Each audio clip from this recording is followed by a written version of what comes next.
Without us all being divine, we're just dust, we're just chemistry, we're just meat. And it's very easy to argue that none of us actually matters, and that when we die or suffer or starve or fail, that's perfectly okay, because who cares? They're just people, and people are just dirt and chemicals. We're just rotting flesh, barely holding ourselves together with electrical impulses. Why do we want to make that process longer? Why should we fight to keep anyone safe or healthy who can't do it for themselves? That just delays the inevitable. Mammon devotees, that's how they think, and maybe they don't even think that. Maybe they think that if you're wealthy, you deserve everything, and if you're not, then you don't. I don't know, but they certainly don't think the poor and the weak are worth protecting or helping. In fact, they say it's evil to help.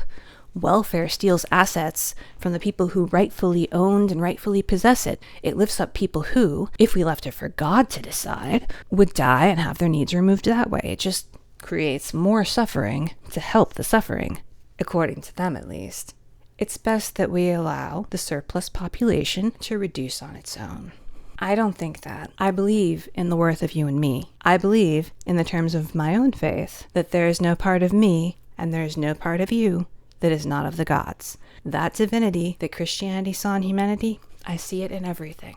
And that's true of the weakest, the sickest, and the smallest, and the largest and most grandiose of us, even those who are a bit tasteless in their gaudy displays of excess consumption.